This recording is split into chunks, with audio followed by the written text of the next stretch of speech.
it was kind of it was alluded in the intro that I have experience with this. It's not like I've grown 1,000-year-old tree, but this is something that I've been thinking about for a while. And in fact, there's a group of us who've been thinking about it, and some of you are in the meeting today. I see we've got Arlie and Scene and Darren. Um, so there's a couple of us that can maybe try to answer some questions later on. So my background is education. I grew up outside of Edmonton, but very much identify as an Edmontonian now. And I think this is a bit of a tangent, but I think it was like while walking around. So I taught in Mexico for a year. And towards the end, I spent a little bit of time just kind of traveling around Central America. And I remember like walking through jungle and looking at these like, ancient like cities.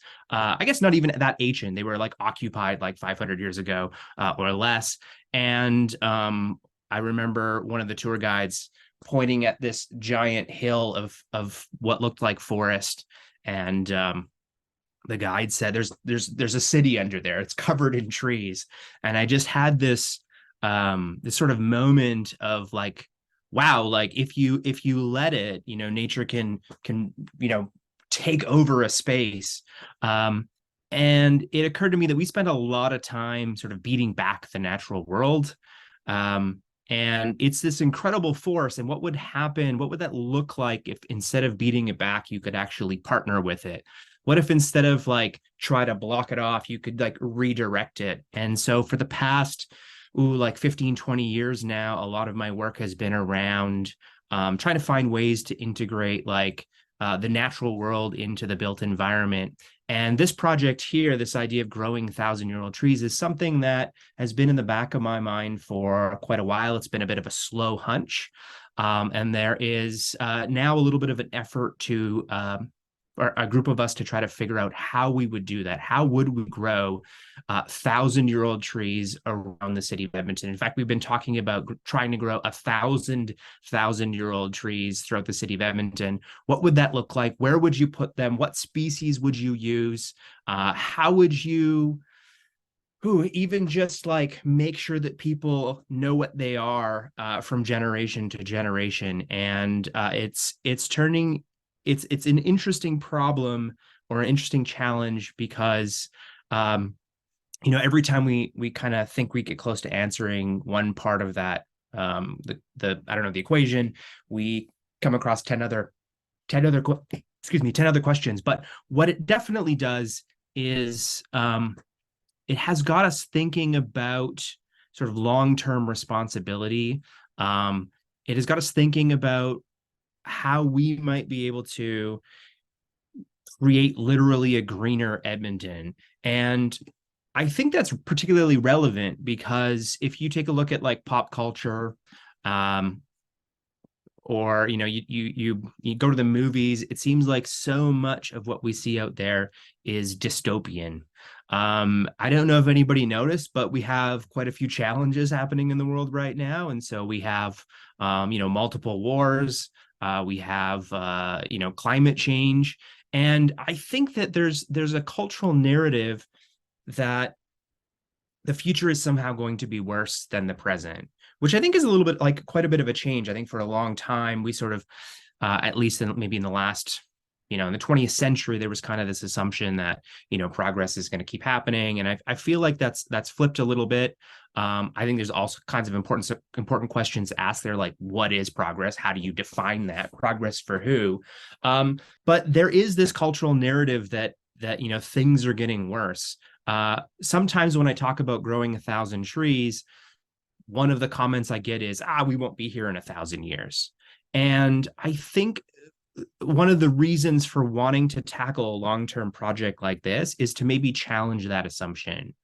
Trying to grow 1,000-year-old trees flies in the face of this like cultural dystopian like world that we're like that we kind of assume we're heading into, and says, oh, actually the future could be greener, it could look different than the present, it could be more abundant than the present, and we could actually start building that today. We could literally grow like a greener, more vibrant Edmonton today.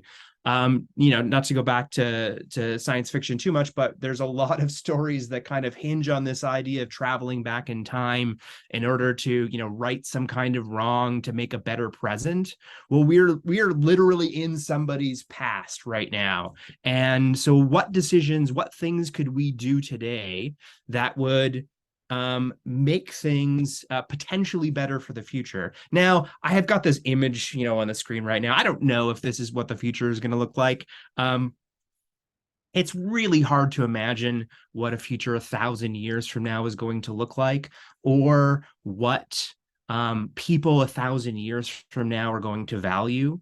But I think that we could use some long-term thinking strategies to try to make decisions now that would increase options for sort of, each generation who in their context is, creating, is making decisions, which hopefully will open doors for that next generation. Is like growing 1,000-year-old trees one way of like if we start growing 1,000-year-old trees, are they all going to make it to 1,000 years? Are any of them going to make it to 1,000 years?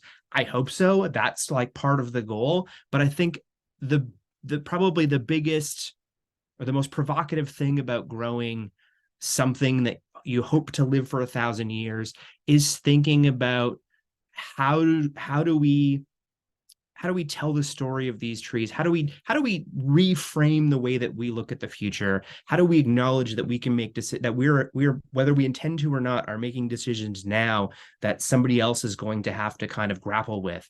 And so I think that this project of growing old things is really a project about having a conversation around increasing potential or opportunities for the future. It's a conversation about what it means to be a good ancestor. So there's this organization actually in San Francisco that I've been following. They've been around for about 20 years. I haven't been following them for 20 years. I've been following them probably for the last 5-10. And they're called the Long Now Foundation. And so I thought this was particularly relevant, and I thought that I would maybe lean into it for a moment. But when most people talk about now, they talk about sort of like the last few days and the next few days. It's like, what are the immediate things that I'm working on, or that I'm, kind of concern me, the day-to-day kind of stuff. Nowadays, people might refer to the last decade and maybe this decade or the next decade. It's maybe not quite a life, but sort of within a few decades. And the Long Now Foundation has this idea of sort of this long view of history. What would it mean to live in a long now? What would it mean to make decisions with not just like a now kind of view or a nowadays kind of view, but a longer, the long now, they're defining it as the last 10,000 and the next 10,000. We're talking about growing a tree that is 1,000 years. So it's even pretty modest in comparison to this long now timeline that the Long Now Foundation talks about. We've got lots of people joining us. Welcome, everybody. And so it just seems to me that like a lot of our day-to-day concerns are, in the grand scheme of things, probably not. Certainly in the long now kind of framing, maybe not as important, or we get stuck in these cycles of like election cycles, or even making decisions on the scale of a single human life. How would decision-making change if you were forced to look at things on the scale of, say, even 1,000 years? Long now, there's an interesting book written by Stuart Brand. And in his book, he comes up with sort of this idea of pace layers. And so he calls this the pace layers of civilization. And so he kind of argues that, maybe the slowest moving layer of a civilization is the natural world. And then built on top of that, we have culture, and culture is fairly slow, and it takes, maybe generations for culture to change. He layers governance on top of that, which is a little bit faster.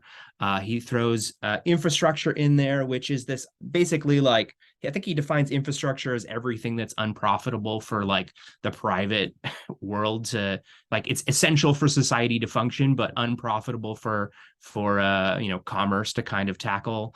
Commerce is even quicker yet, and then maybe fashion, the trends, pop culture changes on a regular basis. I will loop this back to trees, I promise.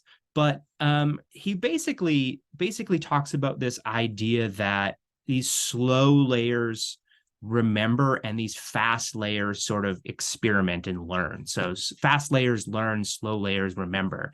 And one of the things that comes through in his writing is that when these layers sort of are stacked differently, when the maybe the commerce or business and fashion start actually influencing these lower ones, then things can kind of get out of pace. And so weird things happen when, business starts running government. Or very strange things happen when nature moves very quickly. And starts interrupting some of this other stuff here. So climate change, I think, might be an example of that. An earthquake would be an extreme example of that. And I was thinking about this sort of in the context of a city. So we have, like Edmonton is on this Treaty 6 territory, a land that has had people here for at least since the glaciers left. So we're talking like, 13,000 years. And the way that we kind of build our city is we kind of ignore really like these lower layers. It seems like commerce and infrastructure, often car infrastructure, are what sort of like drives the built form of our city. When a developer moves into a new site, it's mostly about like removing everything on the site, getting a blank canvas, plopping down something that, to be honest, probably looks like all the other things that have been plopped down. It's there for 30, 40 years. It gets, wiped clean, and then something else gets plopped back on top of it.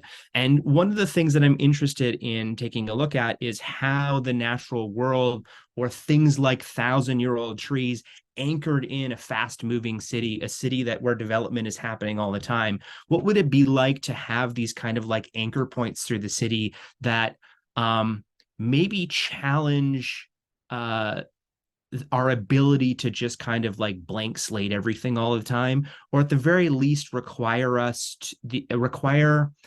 to consider this sort of larger now that we live in, and our responsibility to, past generations and future generations, in order to sort of maintain these maybe slower layers or slower relationships that are, crucial to the whole thing functioning.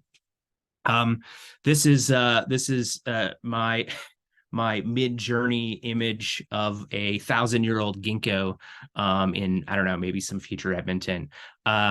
But I love this idea that of having 1,000-year-old trees dotted throughout the city. I love the idea that you can, walk around a corner and bam, you're just like, you come across something like this. You can't, like, this is something, especially in a city, this is something that requires 1,000 years of continuous care. It takes or at the very least benign neglect. It takes 1,000 years to grow 1,000-year-old trees, and like an afternoon to cut it down. And so to have something like this means that you have 1,000 years of decisions that have not led to its removal, 1,000 years of deciding that we've got a living piece of history. It's a living story, a living representation, I don't know, of a city that is partnered with the natural world. What would that feel like? What would that look like to be in an Edmonton that that had access to that? How would that change the way that we view ourselves, and that we view the way that we build the city or the way that we interact with the natural world in mutually beneficial ways. I've kind of like been calling this project Long Trees, with this idea of, it's trees that sort of extend our thinking around the now. It's not just like, it's not today and tomorrow, it's, the next 1,000 years, and probably a lot of lessons from the last 1,000 years, because this is not the first time that you've had folks try to create long-term projects. One of the things in Stewart's book that I really like is this idea that long-term thinking is the opposite of long-term planning.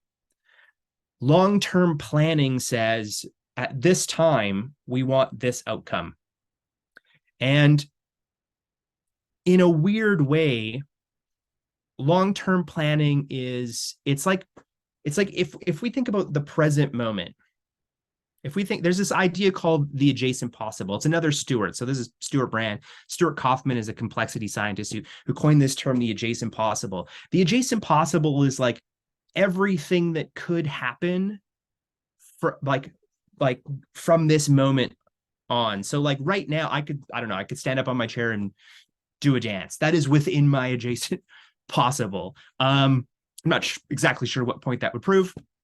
So it's everything that you could do right now.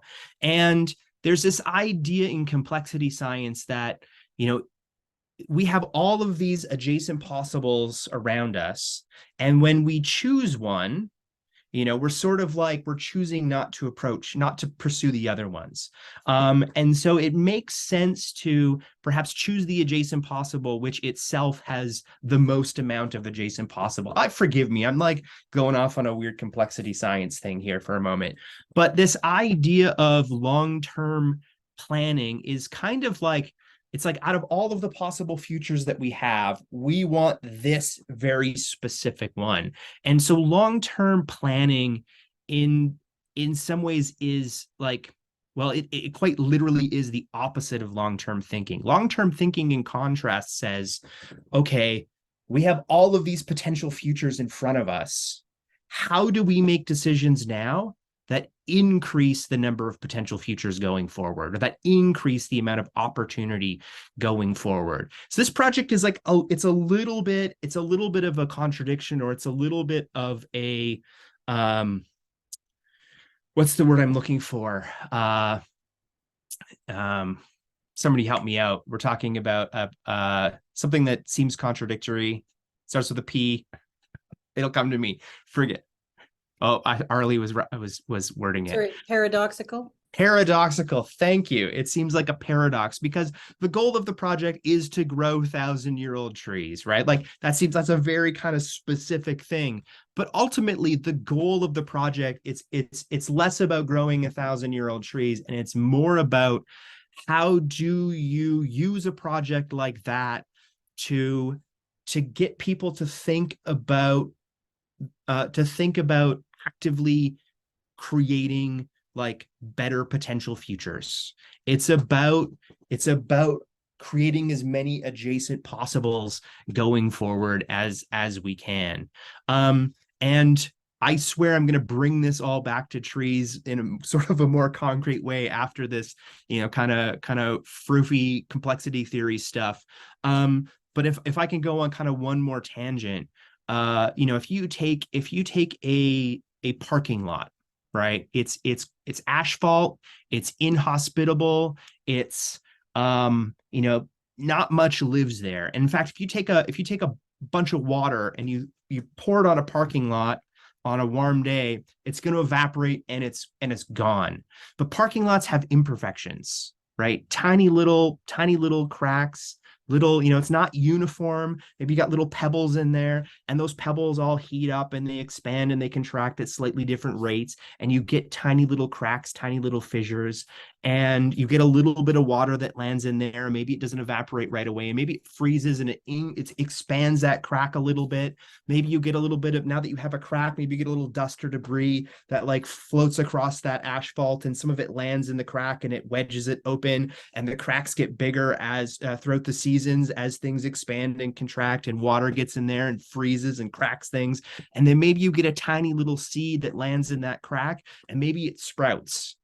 And maybe it doesn't survive very long because it's still pretty inhospitable, but in the act of sprouting, it was able to make some sugars and make a little bit of organic matter. And you repeat that season after season. And finally, you get a little plant that not only sprouts, but it survives. And maybe it sends down that root, and maybe when it dies, you have a channel of organic matter that water can get into a little bit deeper.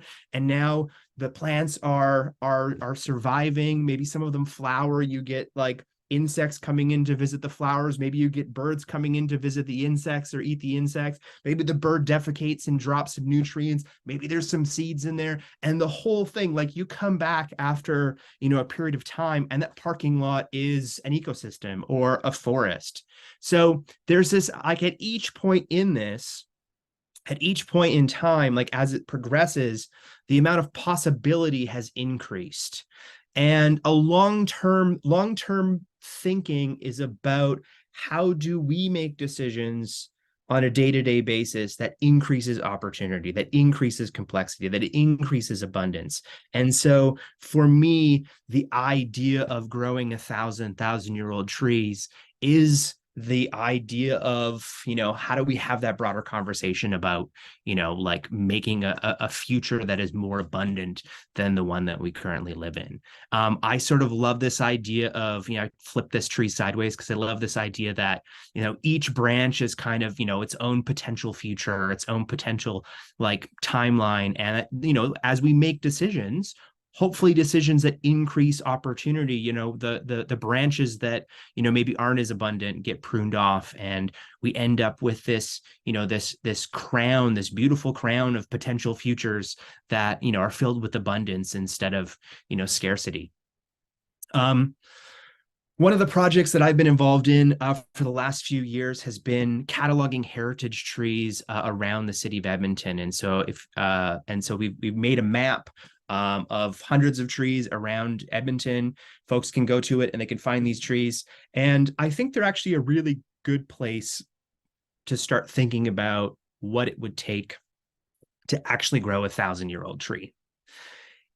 In the few years that I've been doing this, I would say, generally speaking, broad generalizations, 3 things that protect trees in the city of Edmonton are like age, and I could throw in size there as well. And Edmonton it's a fairly young city. And so if a tree is 100 years old in Edmonton, we're like, whoa, that's an old tree, which in the like grand scheme of things, and certainly in the life expectancy of some of these trees is still pretty small, unique. So we tend to value plants that are less common, or maybe they have some kind of like unique growth habit. And number 3, narrative. We tend to love trees that have a story, that have that maybe gone through some trial and tribulation, that have that are maybe tied to a specific person or a specific event. And if trees fall into one of these categories, we tend to think of them as a heritage tree.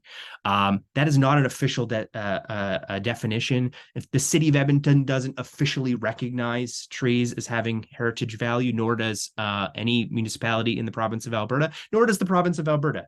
It's something we're working on. But trees that have been like on heritage tree lists tend to have, 1 or 3 of these qualities. There's a beautiful horse chestnut tree in downtown Edmonton, which is a little over 100 years old. So it's old for Edmonton standards. It's unique because, there's only a handful of them in the city. That is probably by far the oldest. It was planted by Walter Hollowash, who picked up this horse chestnut off the ground while he was studying violin in Vienna, brought it home, planted it in the backyard. It's still in the original location, but now it's in a back alley behind Jasper Avenue, surrounded by parking lots. So it's like, we know it has an origin story. It's old, it's unique. Like it's so it kind of fits all 3 of these. And as a result, like there's been attempts to cut it down throughout the years, but there's always been folks who've shown up to protest, and the tree has not been removed thus far. So 10% of the way to a 1,000-year goal on a tree that has a life expectancy of like 300 years. So probably not going to reach 1,000, but it's a great tree to kind of follow and study. So the question then, maybe or a good place to start is what kind of tree could we grow in Edmonton that has the ability to live 1,000 years? And I'm sure there are more candidates than this, but I have 4 candidates behind me, and we'll run through them one at a time. So we do, in fact, have tree species here, one of them native, that can live for at least 1,000 years. So this first one is the one that that we've been talking about kind of the most. And I forgot, I've got 1,000 seeds in my fridge right now for these. I was going to bring them and shake them on camera, and I forgot. But five needle pine, like a bristlecone pine. So the specific bristlecone pine species we've been looking at is Pinus aristata. They exist in the city. There are bristlecone pines here locally. They can live, over 200,000 years. They're native to North America. They are found locally, though they are uncommon. They're not clonal. And what I mean by that is like it's a single tree. Like it might have multiple trunks, but it's a single tree coming out of like a root mass, which also means that if you cut it off at the ground, it's done. It's dead, right? So if somebody comes in and we have got our 700-year-old bristlecone pine, and somebody comes in and they chop it off at the ground, it's done. It does produce edible pine nuts, which is maybe like a nice perk for to have some I don't know, 1,000-year-old pesto at some point in the future. And the needles and stuff can be used for making things like gin. In fact, the Long Now Foundation has been making bristlecone pine gin, which is might be like a nice feature for a 1,000-year-old local tree.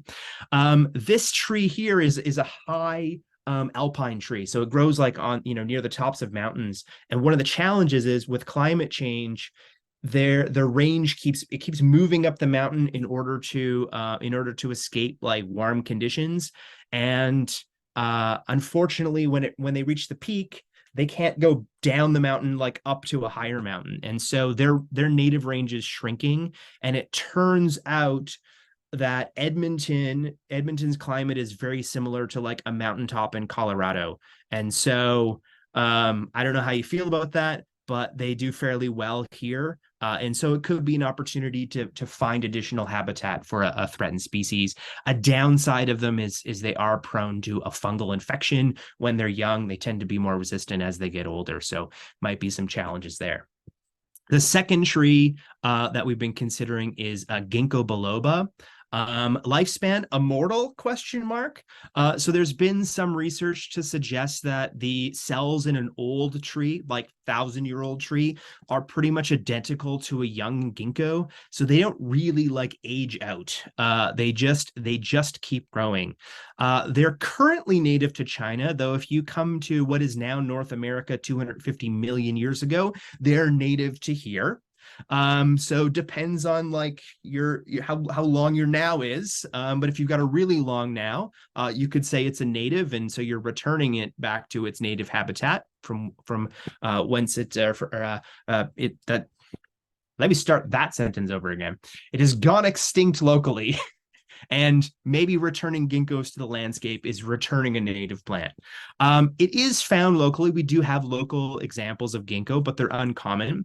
They're clonal, which might be an advantage. So what it means is underneath the ground, we have this big, massive roots.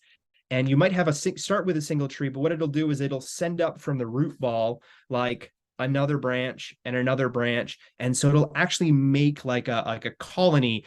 It's all one tree, all connected through the roots. Also a benefit of them is if you cut a ginkgo off at the ground, it will shoot up new shoots. And so if a 700-year-old ginkgo gets its head chopped off, it can send up new branches from below, kind of starting from scratch, but it is technically still the tree and same tree, and so still technically 700 years old. It produces an edible nut, though the fruit around the nut tastes or smells like combinations of like old feta cheese, or vomit. So that's a bit of a bummer. Um, but 1,000-year-old vomit tree is also cool. The reason they're doing that, by the way, is they're trying to attract dinosaurs to eat the seeds and move the seeds around, eat the fruit, move the seeds around. This tree evolved 250 million years ago during the Jurassic period. It literally it's a living fossil, and it still thinks the dinosaurs exist. It's not it's not it doesn't know yet. So another cool tree that, by the way, this was my like mid-journey AI rendition of 1,000-year-old ginkgo. Um, a third candidate, which is not something we've talked a lot about as a group on this, but would be like a yew. I was picking some yew seeds downtown a couple days ago, and yew is an interesting plant. There are yews out there that can live 1,000+ years. This is not native to North America like the other two. It's native to Europe, so it's not. I don't know of a single English yew in Edmonton, but it's kind of on the borderline. Our growing zone might be able to get some established. Even though it's a conifer like these bristlecone pines, which typically don't regenerate if you cut them off at the ground, yews do. Really interesting tree, can get fairly large. Weird fact, it contains chemicals that are commonly used in chemotherapy, and it's considered sacred in many cultures where yews are native.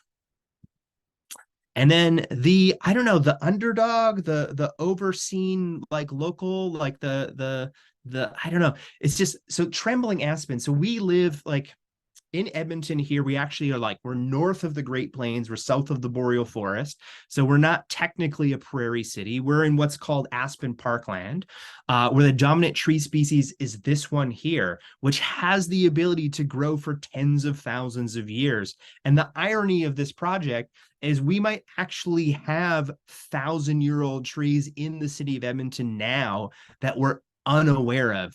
And the reason we are unaware of them is because these trembling aspens can be huge.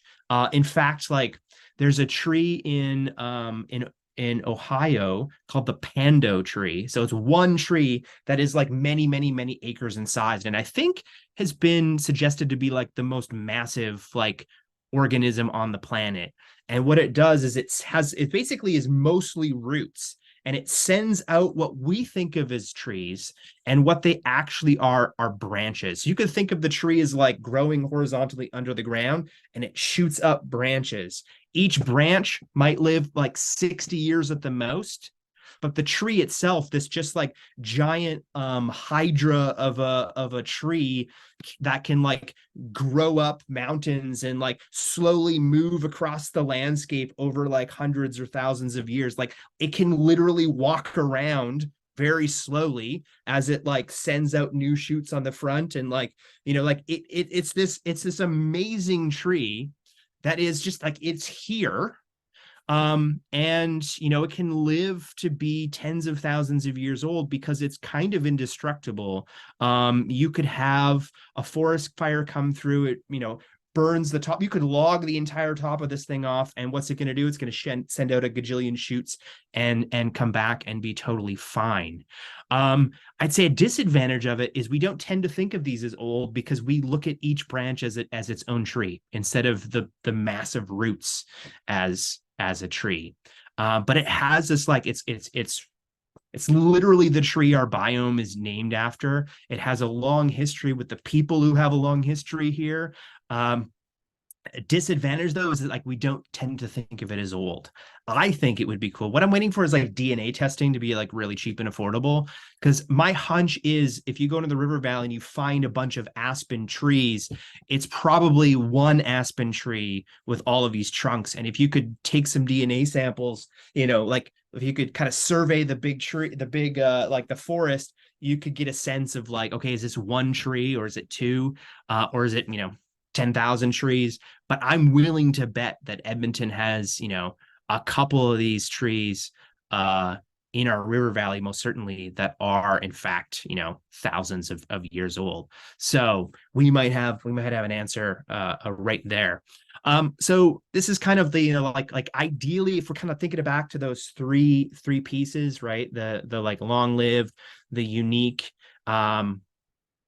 and have a narrative. Like, you just take a look at those two, something like the bristlecone pine, the ginkgo, and the yew, they kind of fit this like long living unique sort of category. The poplar is certainly a long lived tree, but we don't tend to think of it as unique. Maybe we could change that. Maybe there's conversation that we could have, or initiative we could do.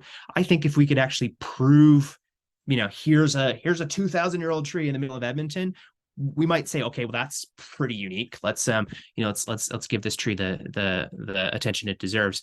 Down in the far left-hand corner, I put a choke cherry. So fairly common. They're all over the place. Lives about 30 years, kind of at the most. And so it wouldn't be like a good candidate for a long tree. Just a couple notes on uniqueness. Like, uniqueness can be like the species could be unique, but that changes, right? Like, right now a ginkgo is unique, but if we, but like at one point I would say like American elms were unique, but now they're kind of everywhere. A Manitoba maple would have been very unique in Edmonton 150 years ago. In fact, some of our oldest heritage trees in Edmonton are some of these original Manitoba maples. But now if you like walk through the river valley, there's Manitoba maples everywhere. And so we no longer consider them a unique tree. But the form might also be unique. There's a big willow tree in Government House Park. It looks like a giant stepped on it and smashed it. And it's just like growing horizontally in every different direction. It's like the perfect, like, scrambling climbing tree. There's always kids crawling all over it. Maybe a weird location might make something unique. Or maybe the fact that it's just like that hollow wash horse chestnut, which has been, now in a parking lot and has narrowly escaped, execution multiple times. The fact that it's faced that adversity kind of gives it a uniqueness, or gives it a story. So there's other ways that we could kind of play with it. This is a couple candidates. I'm sure there are more candidates for trees. I want to talk a little bit about like where you might plant a 1,000-year-old tree. And this is like, it's a really good question, and I don't know if I have an answer, but I'm kind of breaking it into maybe what we could call like a high road strategy. So this might be to actually partner with, the types of institutions and types of like long-lived institutions and long-lived development. So things like cemeteries, which are kind of unpalatable to develop. It's not impossible, but we tend to try not to develop them. Could that be a place for old-lived trees? Religious institutions, the institutions that have been around for thousands of years, are they potential candidates or places? They often have access to land. Does it make sense to plant trees around in partnership with those institutions? Maybe community leagues you could perhaps fit in there, which haven't been around thousands of years. But I think that most neighborhoods in the city of Edmonton, with the community league model that we have, becomes unpalatable to turn those parks into developments. Parks could be another one, or maybe government institutions like hospitals could be. Maybe these are organizations that make sense to kind of partner with. I think the benefit of partnering with, kind of this high road strategy is that you're probably looking at development cycles that are fairly long. A house gets developed, I think on average, like it's like 40, 50 years, like is the average lifespan of a house, which is barely longer than the mortgage on a house. So seems like a bad deal. But something like planting it at a religious site might mean that you have a community and you have a space that is going to attend it long enough that maybe at least it gets to that point where we would say it's old enough to kind of start to protect. There's when it comes to buildings, there's this idea. This is a Stuart Brand idea again. He talks about this dangerous period in a building's life where it's too old to be considered new and too new to be considered old. And if economic times are good, when a building is in that zone, they tend to get replaced. I think an example of that would be in Edmonton. If you see those videos of, or not videos, you see pictures of like Jasper Avenue from like the early part of the 20th century. So in the 50s, they basically all get knocked down. The economy is booming. You've got all of these brick buildings, which now we think would be super cool and old and worth preserving. Then they were just like too new to be old and too old to be new, and get rid of him and put something else in. But could partnering with the right organization help get a tree to that point where we consider it old and worth preserving? Another strategy, which I'm calling like a low road strategy, might be to basically just kind of like get trees wherever you possibly can. So guerrilla garden them in parks and get them into backyards and front yards and wherever you really can possibly fit them, with this idea that some of them are maybe going to survive. And what I like about this is something about like I like the idea of planting a tree, on a church or in a cemetery, but I don't think fundamentally, when it comes down to it, a really old tree in a cemetery forces us to like try to reconcile the role of nature in the city in a way that like a tree in a park that might get developed, or a tree in a backyard that is like with development pressure would, right? Like I kind of like the idea of being a little bit of a shit to at least some of the like not I wish the best on the future, and that is the ultimate goal of this. But I love the idea that a project like this could be kind of a point of friction with developers, not to stop development. Right now we're going through zoning bylaw renewal. I'm very much in favor of the zoning bylaw renewal, but in a way to have a broader conversation around, how do we build places that we care about? And I think part of building places that we care about is acknowledging like what was there before. It's not in the slideshow, but there is a 700-year-old camphor tree in Japan, and it was slated to come down to make way for a train station, and people protested. And so what happened is the developers, or the city, the municipality, had to go back to the drawing board, and they redesigned the train station to incorporate the tree into it. And if you Google 700-year-old camphor tree, Japan, you'll see this beautiful train station with this 700-year-old tree growing out through the middle of it. And I guarantee you that is far more interesting than whatever they were going to stick there before. And so I don't want to be anti-development, but I want to be like, let's not make it so easy. Let's stop going back to like just erasing all possible like remnants of what was there before, and putting up something that you could put up in any city anywhere in the world. And how do you like create those friction points in order to have that conversation about, like integrating the natural world into our development?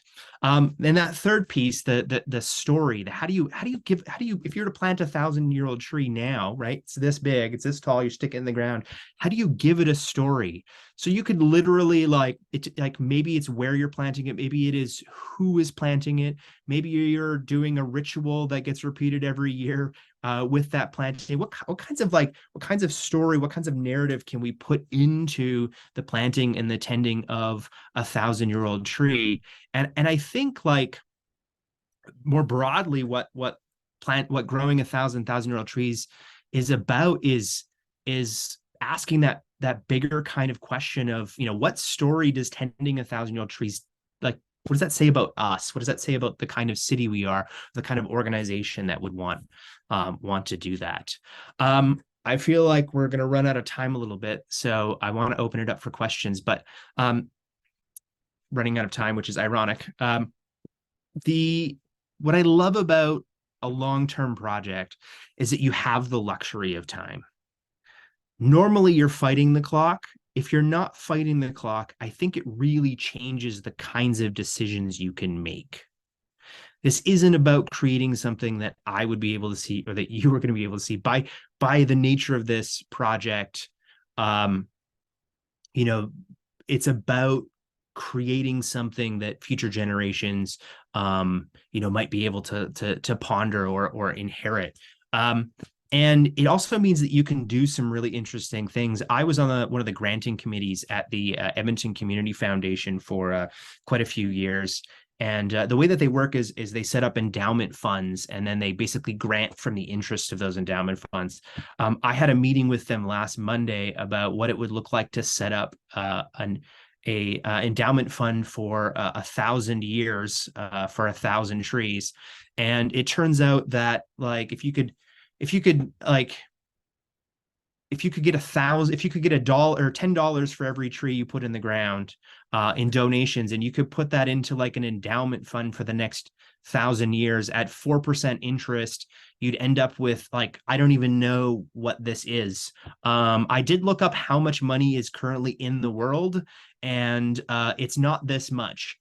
So I love the idea that, maybe in addition to planting 1,000 trees and, trying to get the narrative out there, that you could take advantage of time and do something like put a little bit of money aside for those trees, so that 700 years from now, a tree that is going to be, cut down by a developer, it's slated for destruction, can basically like hire a lawyer, buy the land it's on, and like become its own park and its own owner, right? Like, I love the idea of like building in a little financial like time bomb, where over the lifespan of these trees, they literally become like the richest entities out there. And maybe that could not only support themselves, but could actually support, any kind of initiative that is about like integrating the built and natural world together in mutually beneficial ways. So I love the other thing that we've been talking about is maybe if we had an organization that was growing 1,000-year-old trees, you get your tree and a lot, you hand a tree out to somebody who's going to plant it, maybe for a $10 donation that could go into an endowment fund, and along with your tree you get a ticket to the 1,000-year birthday party. And provided that you have the ticket in the year 3023, you're welcome to come on in, and it's going to be one hell of a party, because we're going to have some good funds to be able to throw it on. Why not? But like, I love the idea that, with the luxury of time, you can start to do some interesting, tricky things that, you just have access to. There's been like, so right now there's a group of us that have, basically been chewing on this and trying to figure out how to do it.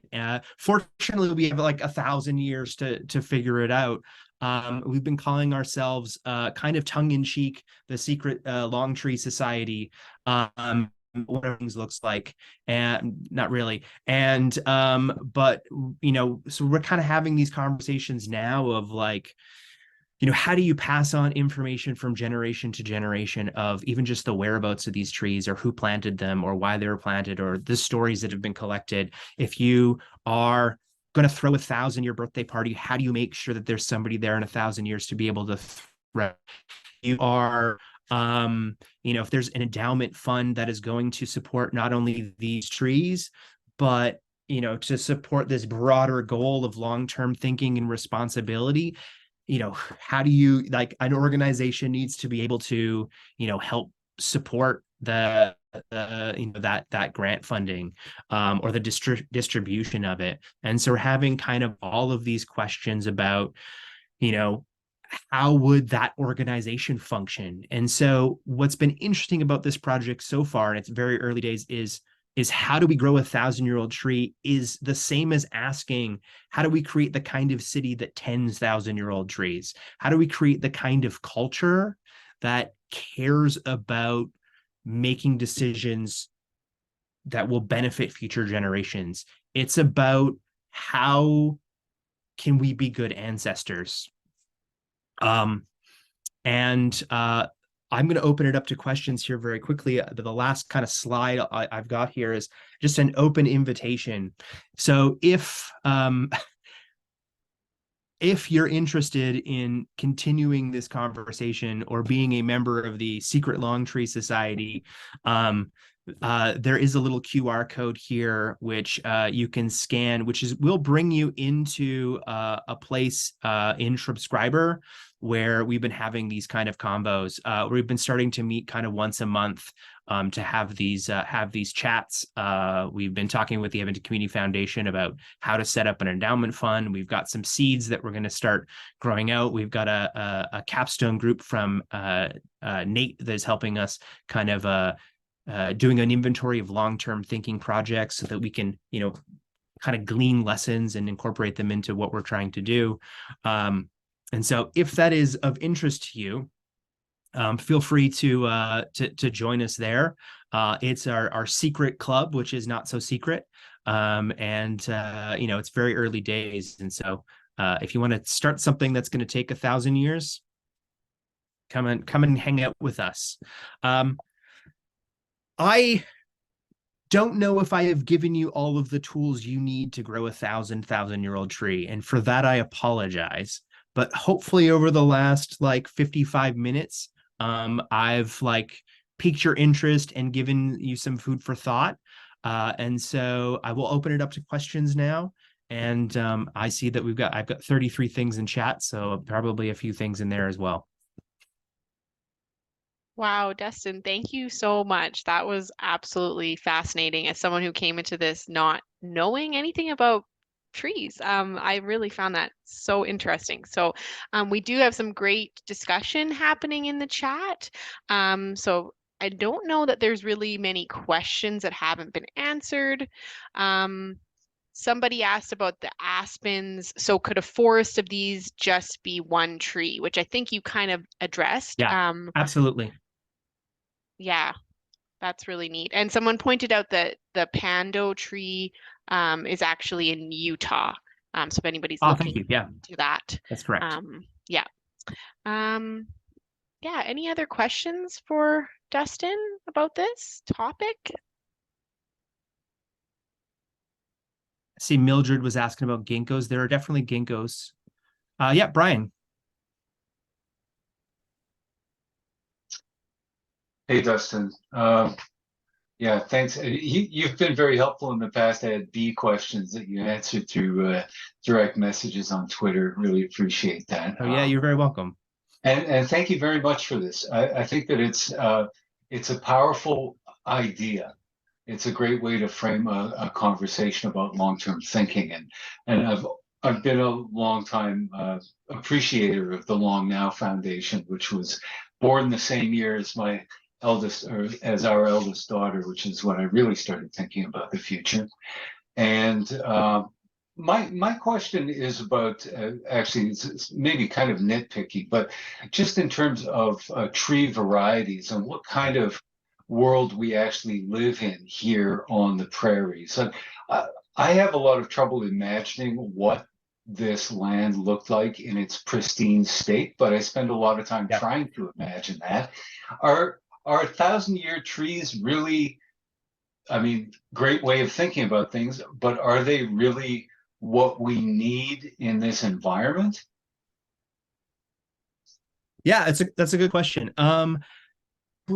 I had the luxury of spending some time with Chris Cheng and Phillips in an episode of Let's Find Out, where we kind of tried to answer some of the questions about what this land kind of looked like. It's an interesting question because I think it depends, right? Like 13,000 years ago, it was like under a kilometer of ice, and so it's like nothing's native to here. And then I think we've kind of oscillated between grasslands and aspen parkland and forest, depending on the climate, but also on the people who manage it. And so humans are we're a keystone species, and depending on how we manage the space, I think like our river valley, as an example, has looked very different even just over the last couple hundred years.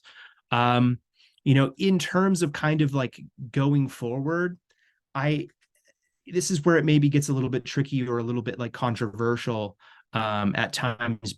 But I think maybe a really good guide would be like biodiversity or ecosystem like function. I think one of the challenges that we get, or one of the traps that we get into with conservation, is we're good at kind of taking like a snapshot in time, and we sort of paint a picture of like these species were here in this particular orientation in like, you know, 19 or like 1890, and we sort of we try to recreate that. And I think one of the things that I've come to believe over the last, you know, couple decades is this idea that nature is not a noun but a verb. It's always changing, it's always sort of moving and in flux. And when we hold on too tight to like trying to recreate a very specific snapshot from one point in time, which is ultimately going to be arbitrary, we can risk creating like a museum of nature rather than like something that is functional. I think in this case with these, you know, planting a thousand year old trees in the city itself, like, you know, in kind of the built environment, it's I think part of it is like biodiversity building, but a lot of it is about, you know, it's mostly cultural. It's mostly about trying to have that broader conversation about you know, our relationship to the natural world. It's meant to be like a little bit provocative, and you know, I think Disruptive. there's still a lot of stuff to kind of figure out as we go. Yeah. Well, yeah. Thanks for the answer. I think you know, not to use a word that's maybe losing a little bit of its sting, but I think what you're talking about in some ways is a reconciliation in a Mm, relationship with nature. And I just wonder if I think a supporting conversation for this conversation is the other reconciliation that we've been talking about for the last 10 years, 100%. and how those perspectives really must necessarily be included in any conversation about that reconciliation as well. I think that's a really important point that is glossed over entirely in this presentation. Um, And so, you know, especially when we're talking about how do you create a culture that cares about, you know, long-term thinking, right? We have examples of that locally. And so I think for a project like this to progress, I think it's gonna be very important to have those conversations with those communities to get insights about not only the like how would, you know, how what kinds of, you know, cultural tools might be appropriate for passing down, you know, knowledge from one generation to another, but also even just more broadly that conversation about you know, that sort of human natural environment relationship. Okay, let's see if we have any other questions. I think um, we are pretty much out of time, and I think we answered most of the questions that were in the chat. Well, someone asked, how long do horse chestnuts live? Yeah, I think a horse chestnut can live. I've definitely looked this up. I want to say like 300-400 years is a really old horse chestnut. And so yeah, definitely a long time. Not 1,000 years, but definitely a long time. Um, I saw there was a comment early on, I think when I was talking about like churches and uh yeah, churches or uh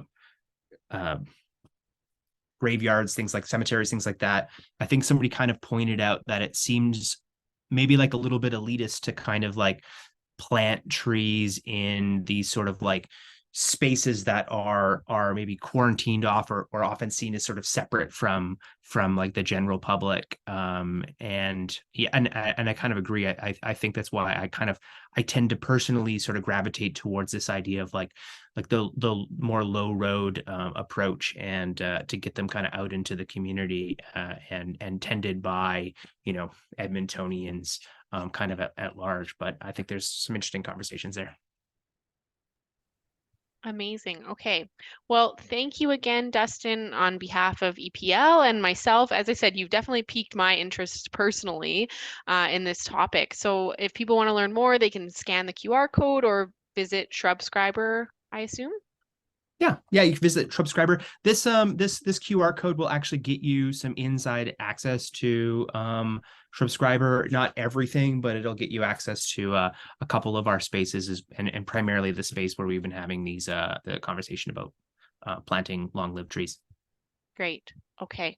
All right. Well, thank you again. And with that, I think we will sign off. So thanks everyone who joined us, and have a wonderful rest of your day. Yeah, thank you, everybody.